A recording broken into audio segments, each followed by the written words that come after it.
நண்பர் விஜய் தனியே கட்சி தொடங்கி தனியே களம் காண்கிறார். அவருடைய ஒரே நோக்கம் திமுக கூட்டணியை வீழ்த்துவதுதான். திமுக கூட்டணியை வீழ்த்துவதற்காக கட்சி தொடங்கியிருக்கிறார். திமுகவை ஆட்சியிலிருந்து அகற்றுவதற்காக கட்சி தொடங்கியிருக்கிறார். அது அவருடைய ஆசையாக இருக்கட்டும், அது அவருடைய விருப்பமாக இருக்கட்டும், அது அவருடைய நோக்கமாக இருக்கட்டும். ஆனால் திமுகவை வீழ்த்திவிட்டு அந்த இடத்தில் யாரை ஆட்சியில் அமர்த்தப் போகிறார் விஜய்?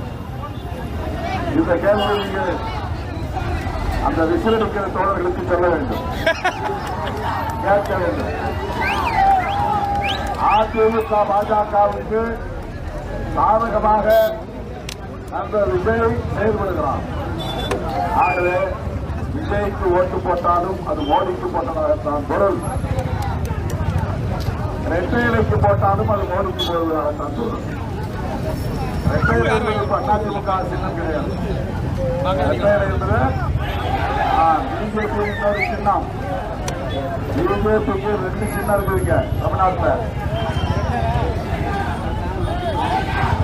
பாமக சின்னம் கூட பிஜேபி சின்னம் தான். பாமக சின்னம் கூட பிஜேபி சின்னம் தான். அந்த பக்கம் பாமக சின்னம், இங்க வந்து இரட்டை சின்னம்.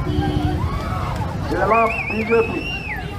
இந்த பிஜேபிக்கு ஆதரவாக அதிமுக கூட்டணி செயல்படுகிறது. இதை நாம் கவனத்திலே வைத்துக் கொள்ள வேண்டும். எல்லாம் சொல்றாங்க காலனிக்கு போனா இளைஞர்கள் தான் சினிமா ஹீரோவுக்கு ஆதரவா விசில் வரைஞ்சி வச்சிருக்காங்க. போடுவீங்களா? சினிமா மோகமா உங்களுக்கு? சினிமா மயக்கமா? கதாநாயகம் மயக்கமா? உங்களுக்காக ஒரு வீதிக்கு போராடுவாரா? உங்களுக்காக உங்க வீதிக்கு தேடி வருவாரா? உங்கள் துக்கத்தில் பங்கேற்பாரா?